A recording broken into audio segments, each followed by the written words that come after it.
Well, there's a guy that got traded to Vancouver the other day that they could have drafted and was highly touted. And I feel like the Flames. Zeev versus Parekh? I've thought it since they did it. I'm sure you got to give the kid time to grow and become a player. And I don't know what Parech's going to be. I think I know what Z is going to be. Buyam, yeah. And how much difference is this squad if you've got a 18, 19-year-old playing 20 minutes a game? A lot, especially on the left side because they have nothing on the left. I don't know what Parech's going to be, but I worry what Parech's going to be. And I really worry in comparison to what that guy's going to be. Yeah, I'm not worried about Parekh not being a good player, and they're very different types of players. And I wonder where the team was at on signing a college guy, drafting a college guy that's an American versus a Canadian out of the CHL. But I think in terms of the all-around player, Buyam is absolutely a guy that you could see playing big minutes on a top pair, where Parekh, I'm more like, is he a second pair guy that runs a power play? Like I'll take the over on points with Parekh, but the all-around play, it's Buyam. Are you really? Because you've been I think heavy on Parekh. I think it's like if you were going to compare, like, who is a big minute trust in all situations elite defender in the league? I don't think this guy's an elite defender. I think he's going to be an elite player. We're talking about Buyam right now. Like, I'm just trying to who else compare like Carlson to, I don't know, like Prong or something. The nasty's not there, but you get my point. They're very, very different players.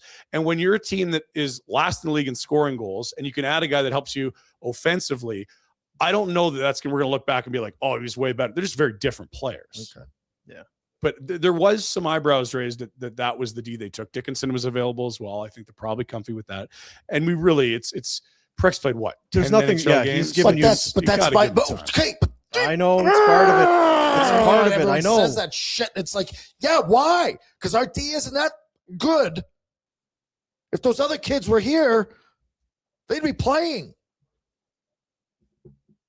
Yeah, Parekh might be really good. You're drafting a guy for the next 15, not for how he's going to look in 2 years. But you're right. At this point, it's not close. And he's been unfortunate in getting injured and hurt. And the stupid CHL rule doesn't help at all either. Like, I'll tell you what I'm most concerned about is that old red shirt down the table here. This is going to become a backpack thing. What is? If Buyam turns into being a great defender, and then Parekh goes the other way, then forever I'm going to be hearing about Zeev Buyam, like I hear about all these other trades, all these other drafted players. Took Mason McDonald ahead of Thatcher Demko. Yeah, stuff like that. I don't think it's going to be this massive chasm. I don't. I think Rhett's concerned about that. This is a Rhett backpack item now. Yeah. Who's the defense when they went to Montreal from the Islanders? Noah Dobson. That's the Noah Dobson. It's Noah Dobson. Yeah, that was the Brandon Gormley. Could have Brandon Gormley. Gajillions. Every draft you can go and look. Well, they could have taken this guy, and we could have taken it. Yeah, like, it's easy to. Tim Ramholt could have had Shea Weber. Shea Weber. Yeah. But it was neck and neck, and they were at the podium, and they went with this guy, and you have to. I don't know that they have regret at this point, but it could end up there. Again, like one guy was playing 2 years of college, and he was on DU but that's part of the champion. drafting thoughts. Is that of course this guy's kicking ass in college? So if you were going to guess who had the better first 2 years, everyone's going to pick Buyam at that point, because you knew that Zayne was going back to junior, and Zeev was playing in the NHL that spring. And he fell, right? Like there were a number of teams. It was supposed to be a lot of D early, and then it was like Seneca went, and Tej and a bunch of these forwards came in, and the D slid later than we thought. Salayev, the big Russian guy, slid. Dickinson slid. Buyam and Parekh slid. It was a big D class that when it got to the actual podium, there was a lot more forwards than we thought we'd see in the top six. Yeah, maybe the guys. Yeah. Anyway, I worry about that. I do. It doesn't have to be a backpack off. And look, you've got, if they play the cards right, they got 6 or 7 first rounders next year. There's going to be lots of good. Could you have traded Parekh in a Quinn Hughes deal? No, and it doesn't. I think there's a time in your life cycle where a Quinn Hughes deal makes sense. This isn't it. I'm saying if Parekh was in, if you could Minnesota, give them Ogren, a first, Rossi, and Parekh, they're probably listening. Yeah, I don't know if they prefer it or one package versus the other, but they're still in the same box to me. It's just one guy's arrived and the other. It's probably spring. You're going to see him as a regular NHLer, or I guess as soon as mid-January. Or he's going back to junior. Yeah, I don't know that that'd be good for him. I'd like to do another Why? white. Why? Because you're just going to get bad habits there. Like he had 30 goals and 100 plus points there last year. How's he getting better as a player going back to? Well, I got a kid Sarnia that's or playing Saginaw. hockey, and it's like, well, you have to play. You do have They to play. weren't playing him here, and he was getting. I like his movement, and I don't want to. Unless you feel like physically he's not ready. Yeah. We're send him to junior. We're not worried so much about development. I've argued- Let's start building your body and letting you mature. Junior's not the place to do that. Just But- play him every so, other game and so work don't out. play. Don't What? play hockey. Is it undeniable that after they move Erasmus, there's going to be no room to play a right shot D here? But I'm saying if you determine that he's not, the Physically physical ready. nature of this league has not been great for him. If you decide that he's not, Then play him once a week and have him lift twice in the gym every. He's not doing that in the he can season. get hurt in that one game. Like, do you know what I'm Of course, he saying? can get hurt in any game. Same with Zeev. But- Same with anyone. but- I don't You're like so in lack of strength to frustrating. getting injuries. I know, but I just don't disagree. I don't Like, agree. so with there's, you. but there's no, because I don't know I that it's don't right think either. it's But going to be a problem for them to get him ice. what if it's in? What I'm saying is, if it's in junior, like you're always not going back to junior. But if you determine his body type, he's not ready to play in the NHL. He's getting hurt every 2 or 3 games. He's walking down the tunnel, but he's got to play some hockey.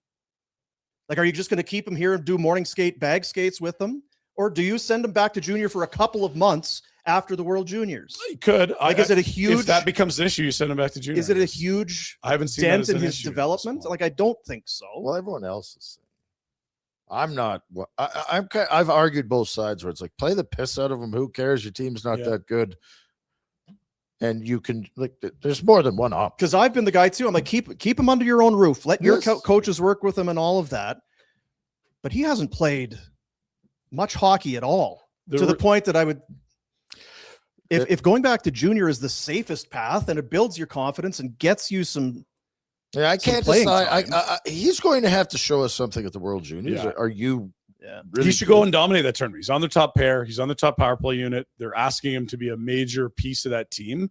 Do that. Come back to the big club, and we'll see where the pieces fit in. And like, if this team is where they are now and heading into the Olympic break, like you're absolutely taking calls on Anderson and Hanley, and there's going to be spots to play. It still doesn't mean that it has to be. Whatever. This team is so confusing because it's like, so Hanley and Anderson have to move to get him in. No, you are I going to know. move I'm not Anderson and arguing should with you. move Don't him. take everything as an argument. I'm saying like this team is so confusing. It's like, so you can't play him in this decor.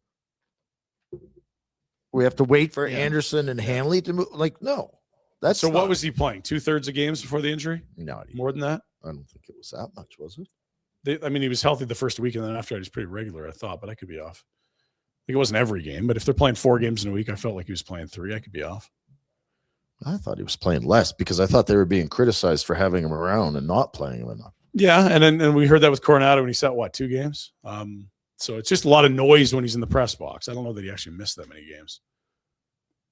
Well, I can't look. at Well, it he because I'm not left. allowed to touch my phone. he God, left. shit. You can look. Yeah, you can look. It's just he left. Yeah, he ended up leaving a lot of hockey games because of. Can we injury. not find out how many hockey games this guy played? Well, it's not how Well, many it's not how played, many he it's played, How many it's was how many- on the roster and Yeah, but healthy. you that can he go played. back and go, okay, he was injured on this day and Would you he's just played calm down? 8 games. Dude's Well, we've playing got games. 18 people in the room and they're sitting there, thumbs up there. Mhm. Jesus. Mhm. Hey, buddies, thanks for watching. We appreciate it. Also, if you could throw in a like and subscribe, it does help us out with what it is we are doing. And check out more at flamesnation.ca.